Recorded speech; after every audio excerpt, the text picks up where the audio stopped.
Hey everybody, how you guys doing? It's Friday once again, and here I am once again with all of you. Thank you very much for showing up. We're going to kick this thing off a little bit early tonight, okay? And I want to welcome you all to Element 115 with Spaced Out Radio. And I am your host tonight, Lee Strauss. Jackie is absent tonight as she is dealing with some very sick children. So we pray for her and her kids. Hopefully they'll get better. I know it's been going around, the flu and on all this stuff. So, we're all dealing with it in our own little ways. Let's take care of each other and ourselves out there. Anyway, I got Kelly here. Okay. Now, Kelly Haapala has experienced some NDE, okay? And the way she explains it to me is that when she was having surgery, she was floating out of her body in another room and then came in. But we're going to let her explain all of this to us. And what's really cool about her is that after this all happened to her with the NDE, she became a paranormal investigator, which is awesome.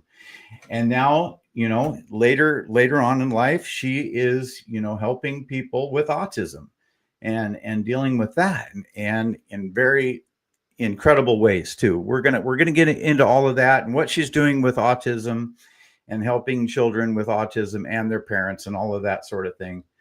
And we're going to talk to her about all of that stuff, because Jackie has children with autism as well. And I think it's just a good way to round out some of the stuff that we're doing, on the show and away from the show. It's a good deal. Anyway, we'll be welcoming her in a little bit. But first of all, let's get in here and start welcoming you all into the show, because you know what? If it wasn't for you guys, we wouldn't be here. Hello, Kathy Evans. Welcome to Element 115. And Kitty Cat Whack, welcome. We got Laura Lobbs in the house. We got Race Fan, where have you been? It's been like almost a month. I don't know where you've been. You've been off running around the track somewhere else. I don't know. But the track, it's right here every Friday night. So don't forget to pop on in. Okay, we got Mel WD40 in the house. Welcome, Mel. We got the most amazing Jen. She is out there. She is watching. She is probably wanting to kick my butt later. Tim James, thank you for being here, sir. Appreciate it. Without you guys wrenching off in the side chat here, we could have a lot of ugly things going on. So I really appreciate you being out there. We got Area 51 in the house. We got Eternity Eternal as well. And we got Ethanol back there as well. Yes, Ethanol, I did respond to you. This show is about NDEs as well as some other amazing things, as I have mentioned previously. We got Karen and the Woo Train. Nice. Love that, Karen. Love it.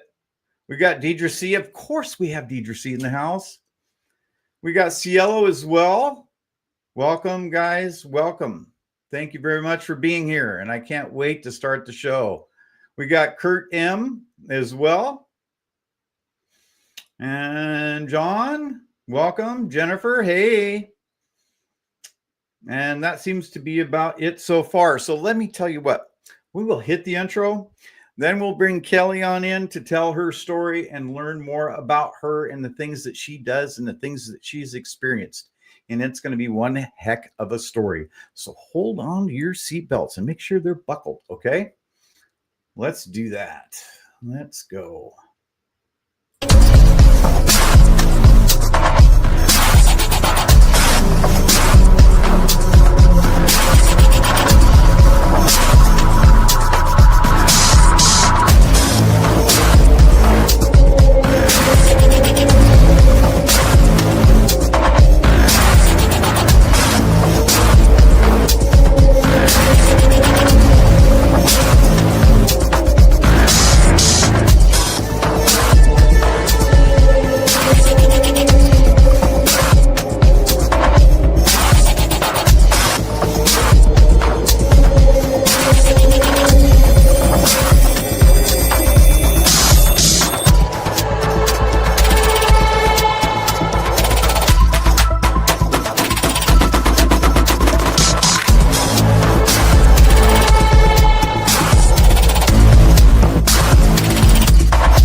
like I said, it's just Lee tonight. Jax is dealing with some stuff, but we're going to bring in our guest right now. Welcome to the show. Hi, Lee. Thanks for having me.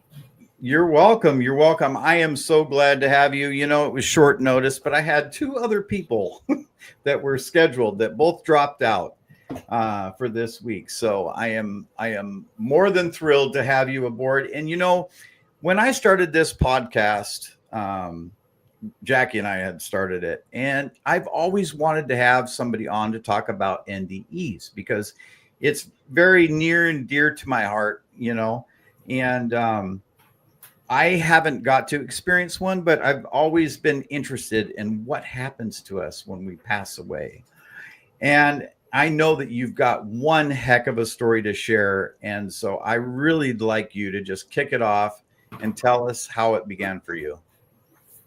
Okay, thank you. Yeah, it's something that I never thought, would happen to me. I will preface that in saying that I remember listening to my grandfather who was a paratrooper in World War II, and he had a near-death experience. And he talked to me about that when I was a kid, and I just found it so interesting. So interesting. I couldn't get enough of it.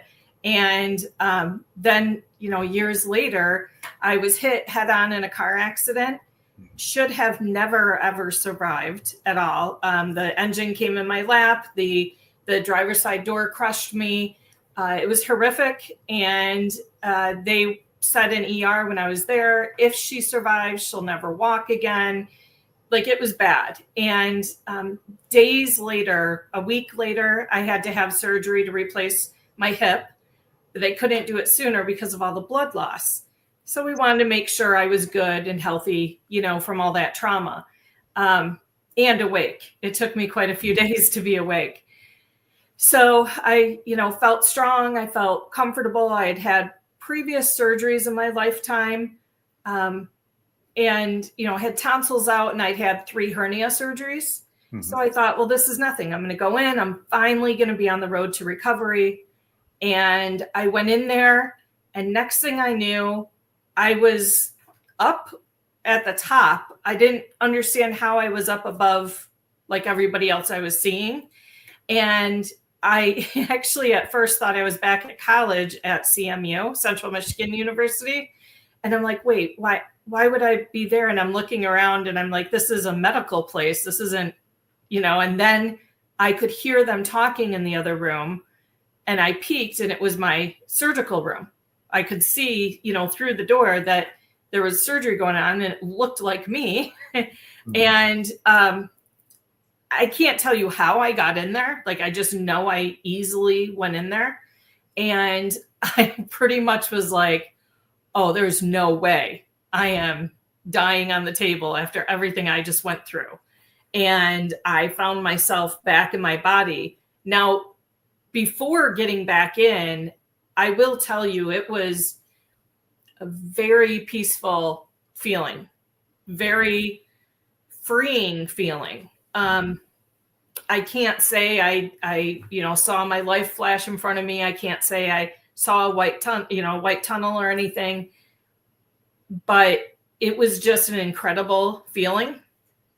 And if it was not for getting my attention, hearing the surgical room, I don't know what would have happened, where I would have went. And I think I was just meant to, it wasn't my time. And I had the drive in me to stay put, and yeah. So I got back in my body, and the paralytic drug did not wear off for 15 minutes. So I was awake for 15 minutes, trying to get their attention, screaming inside and trying to move as much as I could, feeling every ounce of it. It was like a hot poker in my hip that I just felt, just jabbing me all around is what it felt like. And it was just tugging and pulling on me. And I just didn't know how much I was going to be able to survive it. I'm like, I remember thinking, I've heard of people who have suffered heart attacks on the table and not survived. And I just had pure determination. I'm like, I just survived that horrific car accident. My 3-year-old son was in the car accident with me. He was on the other side of the van in the back seat, and I last second turned it so it would crush me in, and he was perfectly fine. So I was like, there's no way I'm leaving him. After everything he just saw me go through, I'm not leaving. And so the paralytic wore off, and I almost fell off the table. Mm. And they quickly put me back on, and they quickly put me under. I woke up and after surgery was done, woke up and started telling family immediately. I'm like, something went wrong. Something went wrong. I almost wasn't here. Something went wrong, and they're like thinking I'm under, the anesthesia drug still and not totally with it. And right. They finally realized they were not going to calm me down until they got the surgeon in there. Yeah. Thankfully, I had a very, very caring professional surgeon, and he sat down next to me and he turned to them and he said, she did wake up. And he said it was for about 15 minutes. And he's like, everything went fine though. We need to focus on the road to recovery. This was back in 1999. Mm-hmm. And no one really understood anesthesia awareness. No one really heard much about waking up in surgery.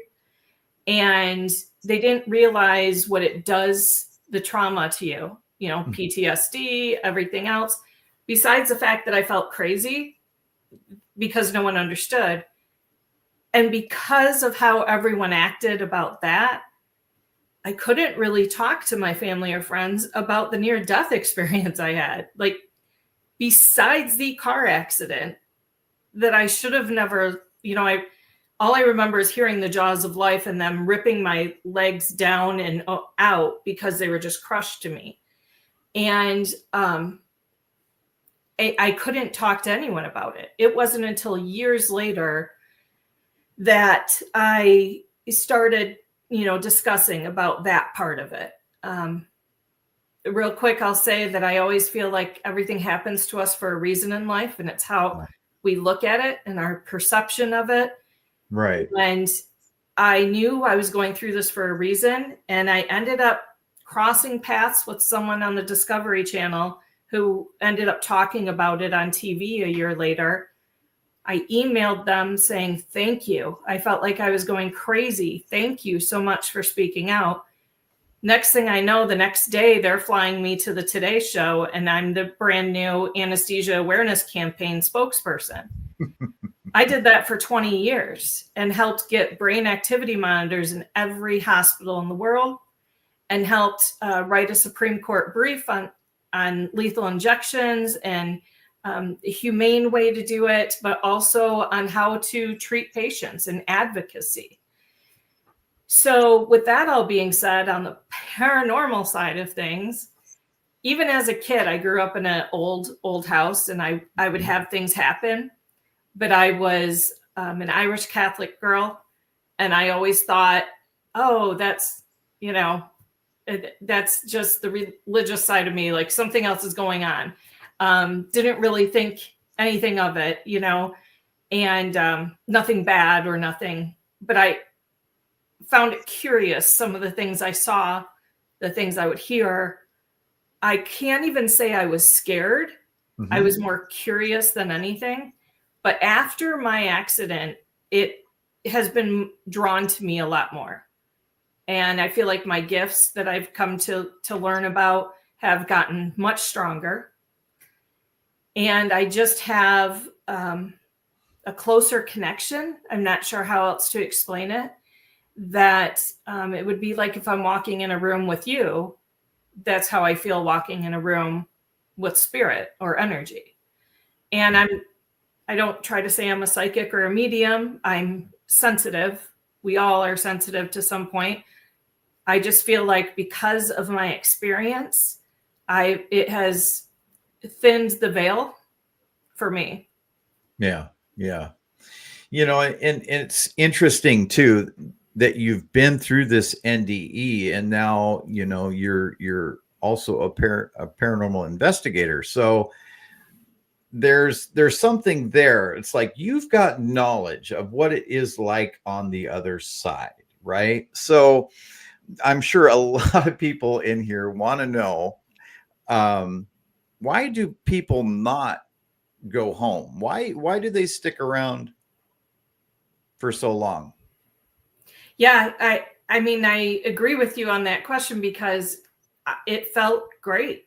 I, you know, it felt normal. It felt better than normal. It Mhm. felt like something I had never felt before. And I'm like, oh, this is how it's supposed to feel. Like I said, it just was a completely light feeling, welcoming feeling, warm feeling. Um, and I'm not sure I could say that I wish I had not come back, because obviously for my son, and now I have another son, and my daughter-in-law, I wouldn't want to miss out on that. And I've been able to, I'm so humble and grateful for everything I've been able to do for others. But my gosh, like, I, knock on wood, but I don't have a fear of death. Like, I completely look forward to the time I go home, if that makes sense. Yeah. Um, and I will say I went through Kundalini masterclass years ago. I think it was like 2018, 19, just because I felt off still. I didn't know what I was feeling. And I do these paranormal investigations. I try to learn as much as I could. And during that time, I just kept saying, remembering to myself, I just want to go home. Mm-hmm. And then I'd be like, what am I saying? I'm right here at home. And it was a lot. I had to go through, if you call it an awakening, I had to, there was a lot that I had to work through for myself to understand that there is a home for me. I have felt that home. I know that home is welcoming to me, but it's just not my time. And Right. I'm embracing every single second of time here while I'm here, to sponge up all the knowledge I can, to experience everything I can, and help others that may be experiencing some of that, or anything else in life that they need help with. Well, yeah, and I think, you going through the trauma that you have and then being put back here, it kind of twists you, because you have to reevaluate, everything that you were taught, and, everything that you experienced here, and now knowing that there's something on the other side that's maybe much greater than what we're living here, and how to reorganize your life, and rethink about who you are and what your mission is here while you're here. All of that comes into play with me too, with the experiences that I've had. So I kind of get where you're coming from. It seems like we all have a mission. Yes. And your mission, from what I can tell, is to let everybody know, about using the monitors, right? Yes. The brain activity monitors. I don't know what did you call it? BIS. BIS The is what BIS it's short monitors, for. Yeah. right? Yep. So I know that when I was in surgery, I was out like that, and I went way too deep, whatever they used too much, or I was just very susceptible to it. And Right. so, exactly. And so I think what you've done is a great help, because you might not come back from even just surgery. Thank you. Yeah, I definitely don't take it lightly. It is Mhm. something that should never happen in today's technology and everything else. There's so much that we know, and there's so much we can do. And between 1999, when this happened to me, and now, like I said, the BIS monitors are there for everyone now. Even Mhm. when we first got them, you'd have to ask for it to be able to have it used. And the hospitals only had one or two. Now they're everywhere, and they use them all the time. So that's great. But I know I was telling you the other day that one of the things I found out is those with red hair are susceptible to anesthesia not working or working too much in your case. You know, it's the levels are off with that DNA, with that strand. You don't even have to see red hair on yourself. It could be somewhere down your family lineage, and that could be it. So I always advocate and tell people, tell your doctors everything, you know, and if you're hearing me now talk about that and you're going in for a surgery and you have red hair in your family somewhere, make sure you mention it and make sure you ask about the BIS monitor. But there's even, I'm AB negative and I'm RH negative. And with that, it correlates a lot with a lot of medications and anesthesia and Novocaine not working for me. It's truly fascinating when you look into all of that. And when you talk about aliens and other life and things we don't know, what do we really know about us too? And how are we not aliens? Like where did, you know, you have no idea where we've totally come from, how we've meshed into this universe, how, you know, each of us are so different, but yet, isn't it funny too when you see someone that is like your doppelganger? Oh, and you're like, how in the world is that person with two totally different parents on the opposite end of the world? How do they look like me and act like me? Like some of them are almost total twins. Yeah, I've gotten that before. People say that I look like somebody else that they know. So okay, yeah, it happens with a lot of people. So yeah, that's pretty amazing stuff too. So how have you approached differently than maybe your normal, you know, paranormal investigator? How have you approached doing your investigations? So there's a couple of ways. One is how you talked about mission. I know I'm meant to be doing this. I know that I was brought back. I followed the steps in my path, realizing this is where it's brought me. And knowing the experiences I've had, even from a little kid to now, and now, of course, being stronger, that has just validated all of it for me. But I am also, on top of it all, a certified therapist. And I have always helped people my whole life. And then I realized I can help people on the other side too. Well, you know, they've gone through trauma. They've gone through loss. They've gone through, you know, where they've never had closure sometimes. Right. So why can't they have a therapist? Why can't they have someone to talk to? And so I really go in respectfully and making sure they know that I'm there for them. You know, I mean, of course I enjoy it and it's fun and everything, but it's much more so being there for them and trying to keep history, memory, messages alive.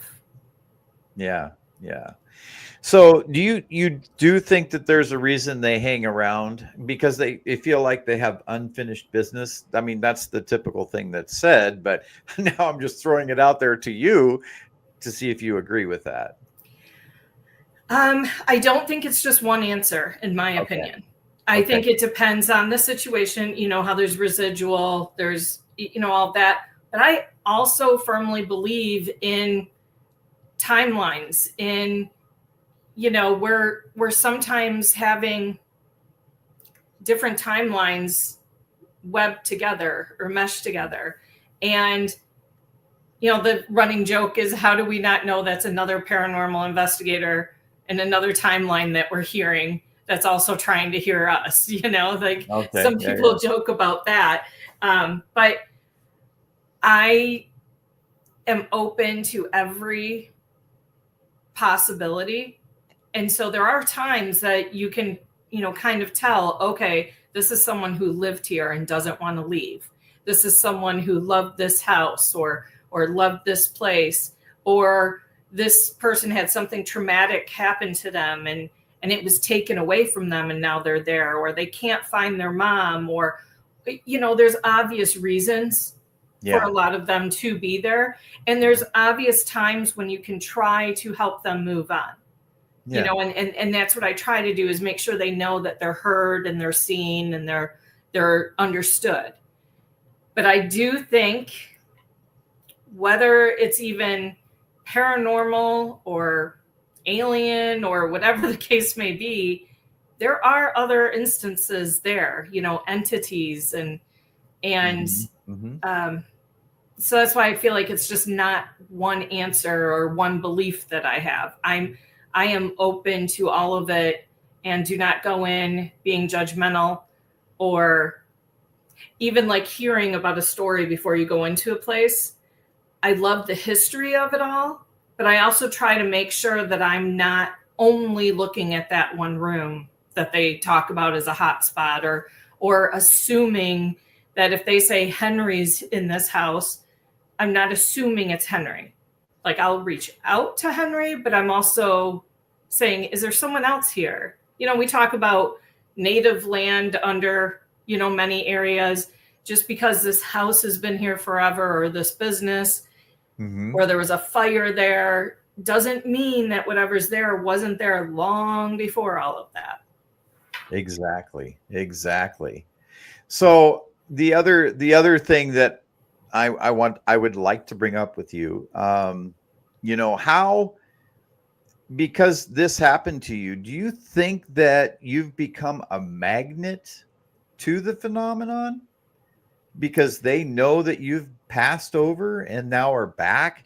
Do you have things following you around, perhaps?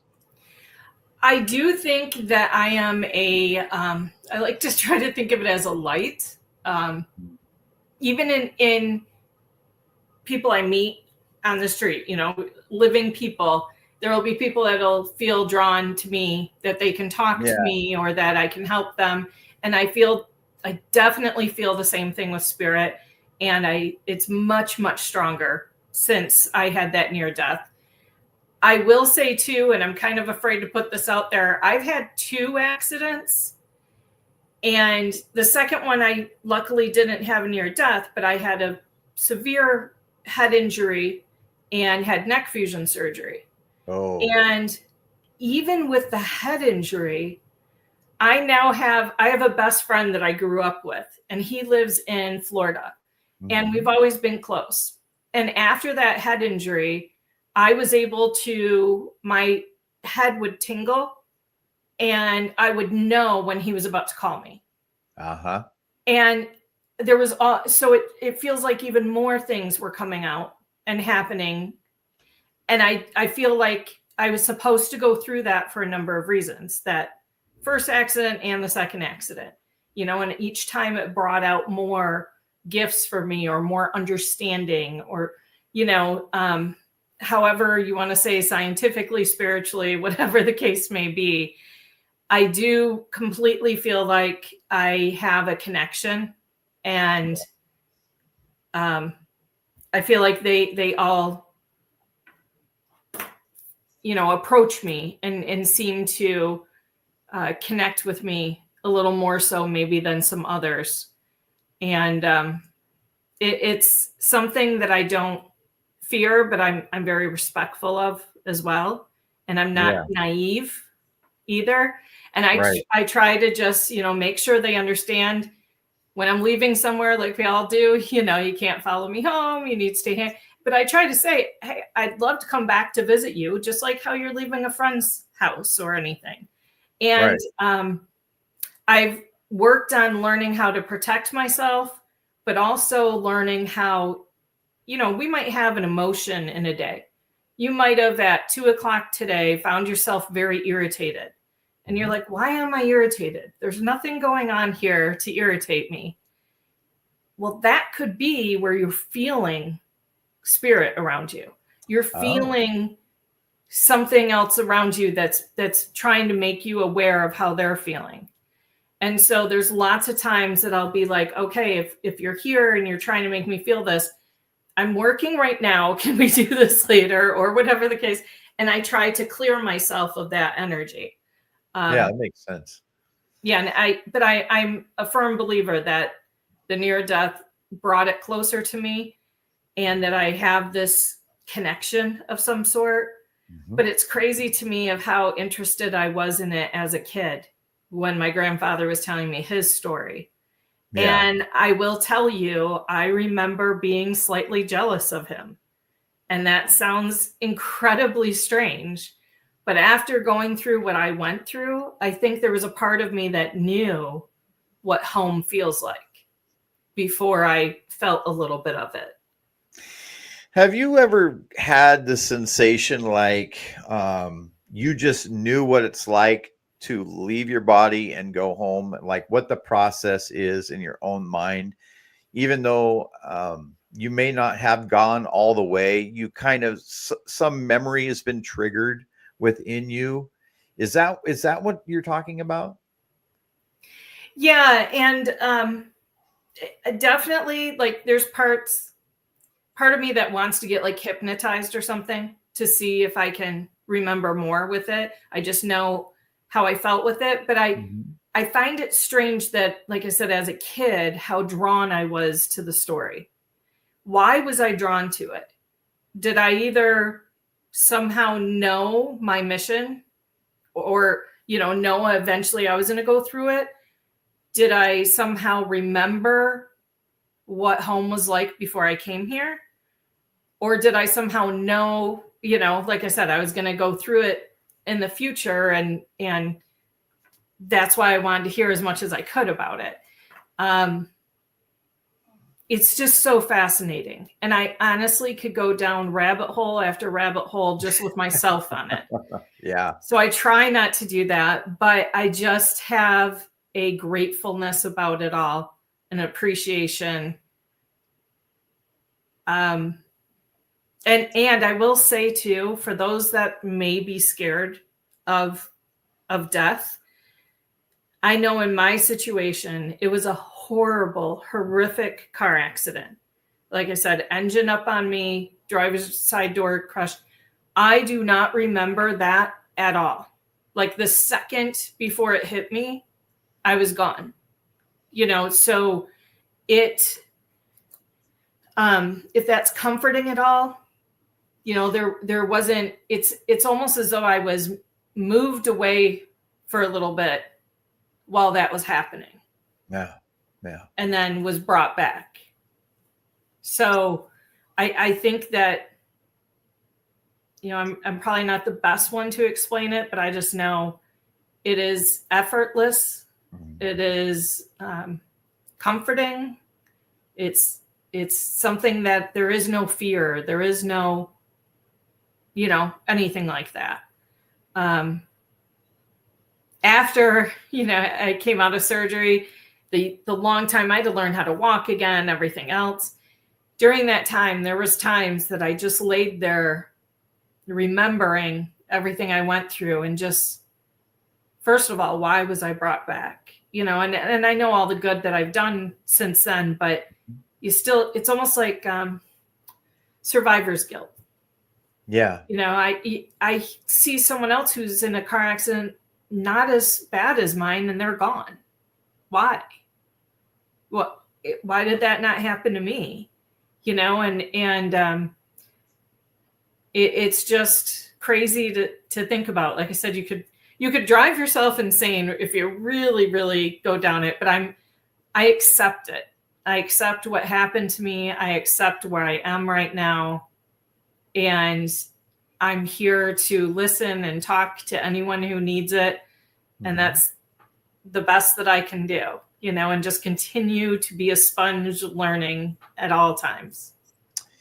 Yeah. I mean, that's awesome. Your story is amazing. And I hope that your story brings a lot of hope to a lot of other people. And I know it does me. I constantly find myself on YouTube, listening to other people that have had NDEs, and yeah. So it's a very comforting feeling.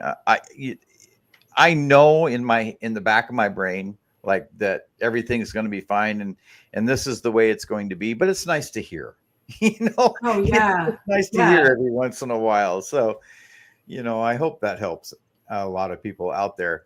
But you have an event coming up, and I would like to have you talk about that event and share with the people as well.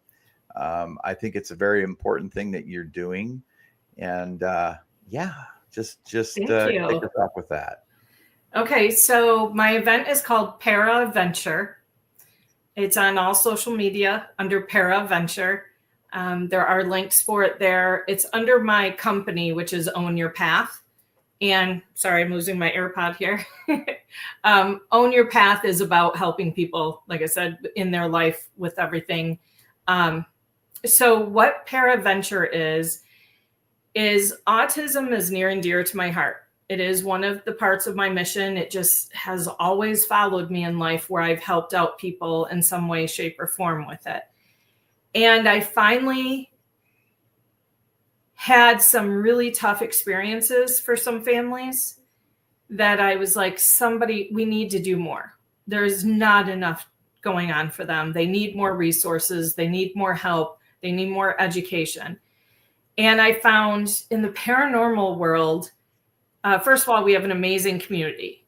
Mm-hmm. Everyone wants to help. Everyone, helps charities all the time and helps each other all the time. And there is that unknown in the paranormal, and there's unknown in autism, and there's a fear for both and with some as well. So I'm trying to combine both of them by having a Paracon that is a virtual live stream Paracon, because there are so many people, including autistic people, that cannot get out there to locations, cannot get to Paracons, cannot see their favorite speakers or people they want to meet. So what mine does is it brings all of that to you. You can watch it. It's from 9 a.m. to 8 p.m. on Saturday, April 5th. I chose April because that is the month of autism, autism awareness. And with that ticket, if you can't watch it that day, you're going to be able to watch it recorded later, but only those with tickets have the link.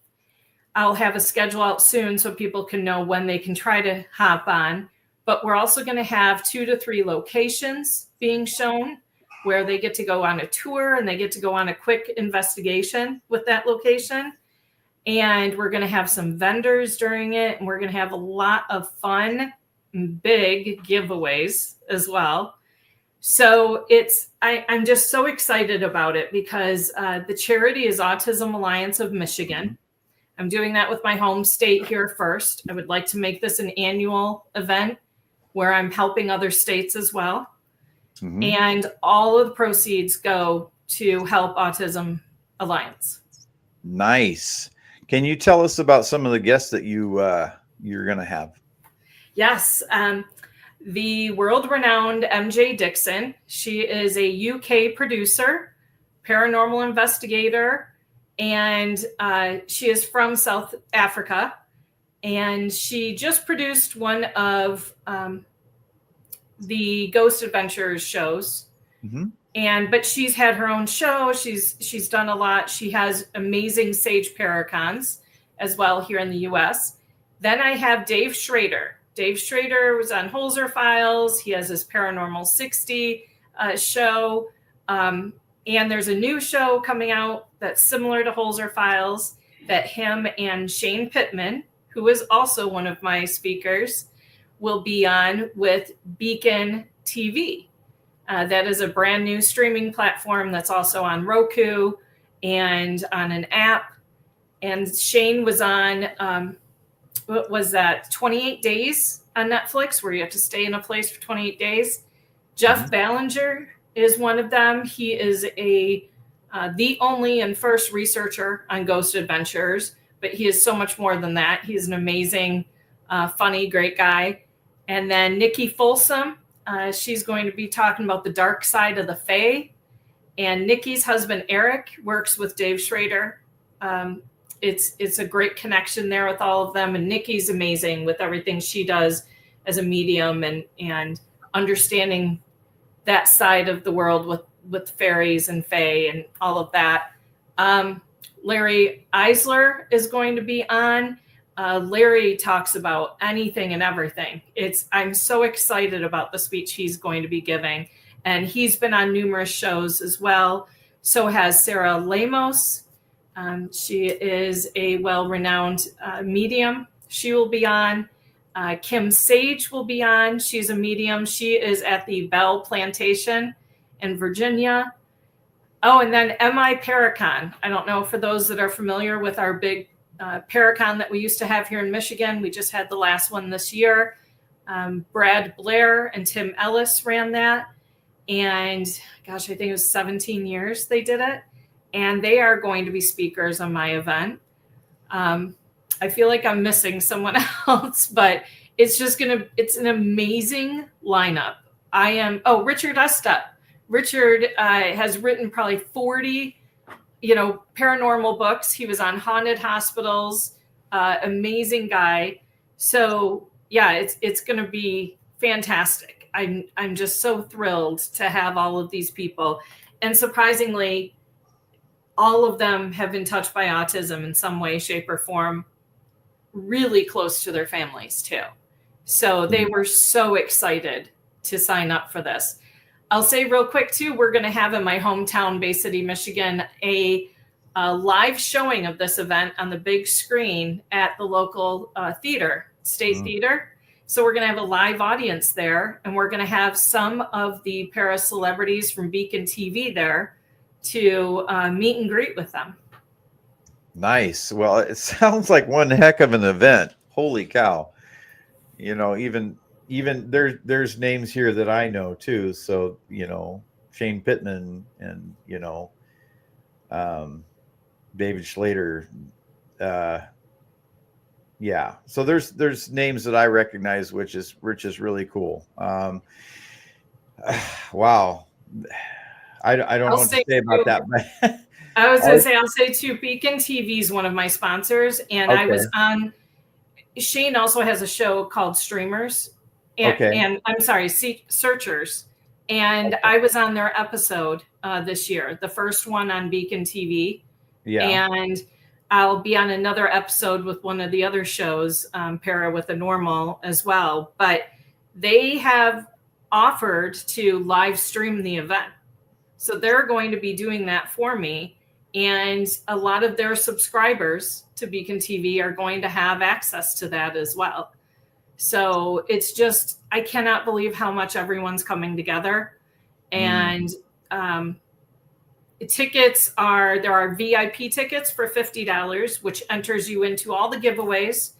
And we are also going to have a live investigation at the theater that night that they'll be able to watch. Those with regular general admission is $35. And that's just, they can access it that day or recorded. They won't be in on all the giveaways or the live investigation, but it's still going to be amazing. And those that happen to be in Michigan that want to go to State Theater, that's $40. And, they're really going to have it really nice there, being able to see everybody and watching it on the big screen. That's cool. So I've got a really important question for you that just came up. When somebody that has been stricken with autism, is it possible that they carry that with them onto the other side? Do you think? I do not think so. From what I've experienced and from what I know and understand, and even what I felt, like I'll tell you, my near death, I was in horrible condition when I was having my surgery. My lower extremities were all damaged, everything. My pelvis was shattered, my hip was shattered, my legs, like everything was bad. I still have terrible degenerative disc in my back. It was horrible. The huge gash in my head with the 100 staples, the near-death experience, I didn't feel any of that. I was totally fine. I was perfect. There was no sensation of my body. There was no sensation of, my mind just felt very clear. So that's how I feel that they don't feel that then. So it sounds like that we leave all of that behind once we're on the other side, which is Yes. that's comforting. I mean, just to think about, your loved ones, the the suffering that they're going through, or if you have a sister or a daughter or somebody like that, that is dealing with autism, once they are released onto the other side, they don't carry that with them. Right. So that is a very comforting feeling. And I will say too, though, I mean, they are amazing. And I don't mean to say they as though they're different than us, because they really are not. And some of the gifts they have and some of the ways that they approach things, wow, I've learned so much from them. They have taught me so much. And I know there are some people with autism that have gotten involved in the paranormal world. And then honestly, I feel like we all are somewhere on the spectrum. And, we talk about how much we haven't used our brains. There's only a small percentage. Maybe they're using a little more of it, and they're not understanding how to function in our world, so to speak. And I've seen, just real quick, I've seen how brainstem looks for a quote unquote normal brain and an autistic brain. Right. Ours looks much thinner. It's almost like a thin tree that you would grow, but it's just like a stem of a flower. For them, it looks like a tree with all these branches because it hasn't fallen off. So their brain is constantly firing to all these branches. What are they thinking? Like sometimes they can't even tell us, and other times they don't know. There's just so much going on, and it's hard to focus, or it gets them emotional. But we really need to start realizing that there's things they may be experiencing or knowing that we're not even understanding. And if we stop having the stigma to it, I think we're going to learn a lot more from them. Yeah, I'm sure they're dealing with stuff that we're obviously not even aware of, or they can see things that we can't see.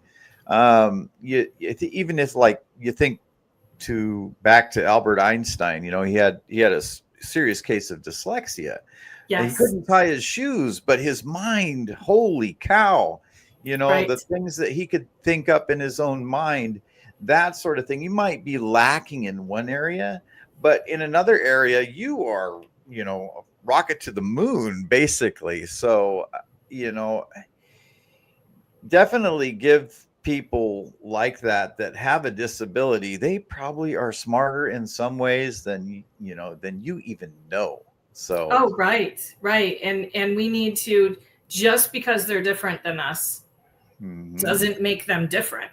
It's and same thing with, it's going back to the near-death experience. I shouldn't be looked at, which sometimes I am, as far as crazy or weird or different, because I've experienced that, and my thoughts with it all. We're all eventually one day going to have that happen to us.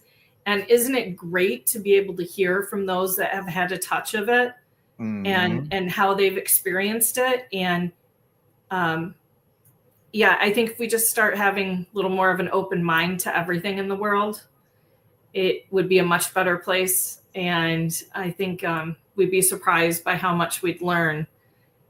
And I like I said, I'm just so excited about this event, and I appreciate you letting me come on to even bring it up and discuss it, because it's something that provides for everybody. I feel like, that they get to see people they wouldn't normally get to see, places they wouldn't normally get to see, but also they're giving to such an important cause that truly is affecting their brother, sister, mother, wife, siblings, cousins, neighbors.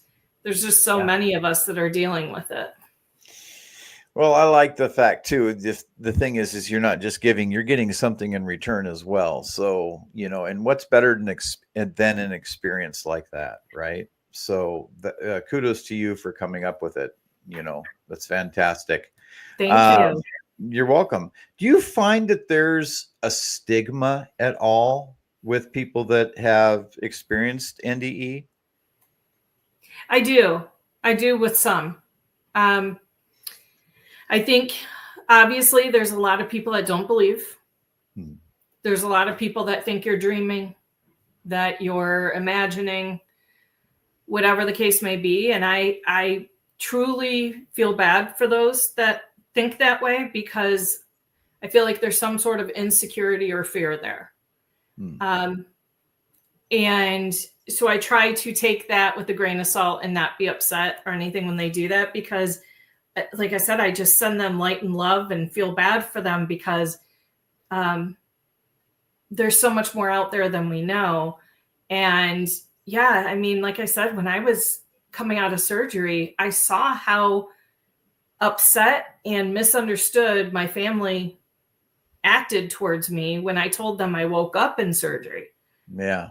For me to then tell them at that time what happened, I remember when my grandpa used to tell me as a kid, the other family members would be like, he's telling that story again, and I'm like, yeah, I could hear it every single day. Like I was just so happy, that we were having in-depth conversations like that. But yeah, even family can be where it's a stigma. And it took a long time when I got into the paranormal world. And I'm sure a lot of us have dealt with that and maybe still deal with it, where my family didn't understand me. And they didn't want to tell anyone what I was doing. And even now, there's some of them that just don't want anything to do with it. And I know there are some family members and friends that are not going to come to my event, even though they live in town there, because they don't get what I'm doing. And, for that, I try to say, at least give for donation to autism, if you don't want to come and learn about it. But it'd be great if you came and learned about it, because every speaker is not just talking about the paranormal. The paranormal meshes with life. There's a lot that's going on. And I mean, I'll say I haven't come out with all the info yet, but Richard Estep's going to be talking about how to tell a story. He has written and published so many books. He just had one on Hulu. It just came out on the 18th on this week, called Fox Hollow. Yeah. That was off his book. And so he's going to tell people, there's so many people that are like, oh, I want to write a book. I don't know how. He's going to be explaining how to write a book and get it published. Yeah. That's not paranormal, just because he's written paranormal books. But what's funny is I've also worked in sports for 20 years. NFL films, and I helped start every semi-pro soccer team in Michigan. Even with that, there was a stigma with my family, because it was different for them. They thought it was my hobby, and that was my full-time job. And when I stopped and I got what they called a real job, they were all happy, and it's the same thing with paranormal, they just don't understand it. And I give them time, I give them a break. I try not to force it on people. And I'm just like, that's okay if you don't want to hear about it or understand it, and one day, if you do have a question about it, just know you can come to me. And that's how I talk about the near death. That's how I have learned to love myself and to give myself grace and to be okay with being me. Mm-hmm. And be okay with my experience and not be ashamed of it and not be quiet about it. But I'm also just not in everyone's face about it either. I have my path to live with it. And if they're not directly on that path, okay. But if they step on it one day, I'm there for them. Yeah. Do you know who Chip Coffey is? Oh, yeah. Definitely. Yeah. So I followed him for a long time, and ever since Paranormal State came out, and he has been such a great guy. And, he had a show a couple years ago, with children that were dealing with the paranormal. Yes. Right? Yes, I loved that show. Yeah. I did too. I did too. I thought it was fantastic.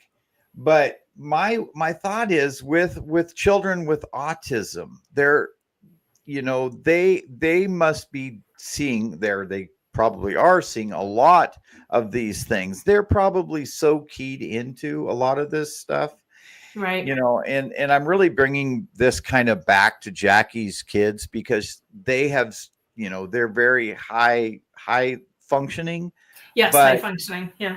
yes, but they see things all the time as well. And I'm wondering if that's just a common thing for children with autism, you know, and it would be great to have a show about children with autism that can see things that us normal people, us, you know, muggles, for you know, Right. yeah, I Right. can't think of a better term than that, but you know, things that we're not seeing. If Exactly. if you know, if there was a show about kids with autism that we're seeing into these other areas that we couldn't see, that would be fantastic.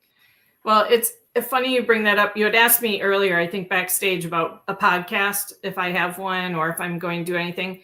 I'm taking my time with it because, as I mentioned, I deal with a lot in life, Yeah. and I'm trying to figure out the one.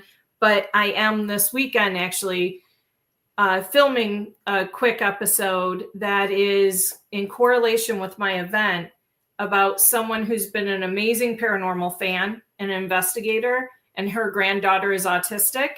Mm. My friend's name is Annie, and I have asked Annie and her granddaughter to be on the show with me. Her granddaughter helps at some, you know, at a location, volunteers some, and we're going to discuss some of that. And I already have some things in the works to kind of go down that path a little bit. But I want to do it in a respectful way, you know, so it's taking some time, but my gosh, there's so much we don't know in the world. And with autism, I would love to, you know, there's stigmas with all these things that we've talked about, how I said with sports with me, with paranormal, and with autism. I'll say too, I have people in my family that are like, I don't understand autism, and I'm so happy to explain it to them. It's similar to when I had my head injury. Mm. People couldn't see me injured, so they didn't understand when I was injured. Yeah. So if someone sees someone high functioning autistic, they don't realize they're autistic because they're thinking of disability. They're thinking of someone who can't talk is on the low functioning side. Right. And they don't realize it's still, just because you can't see it or understand it doesn't mean it's not the case. Yeah. Yeah. We're getting close to our end of the show here. Yeah. I appreciate you coming on. It's been awesome. It's really been awesome. Can you go ahead and give everybody, can you let everybody know how they can get a hold of you? Sure. You know, Sure. after the show or whatever. On social media, it is, of course, my name, Kelly Haapala. There is 4 A's in that last name. I apologize for that right now. And then they can get a hold of me through my business, ownyourpath.net. Ownyourpath.net will also have a tab that's for ParaVenture. ParaVenture is also on every social media platform, so they can DM for any of that. Mm-hmm. I do want to say really quickly that there was one other announcement I wanted to make, and another way they can contact me. And I have just agreed to be the new paranormal talent manager at Eloise Asylum in Westland in Detroit. This is a huge place that has been seen on some shows. You will be able to begin to contact me through Eloise shortly as well. But I'm going to be putting on some really big, exciting events coming up. And as of right now, people can start contacting me to schedule private haunts, private investigations. And if they want to do a public one, they can use the code Kelly Haunts. Okay. But I'm so excited. It's just another step in my path that place has not had the recognition that they deserve from all of those that want to come see her. Well, thank you much for being on once again, and we're gonna have to hit the outro. Okay. Right. So Thank you. thank you, Chill Farm, for the $7.99. We appreciate that. And Dave Scott's up next. You gotta Bye. watch him. All right. Bye.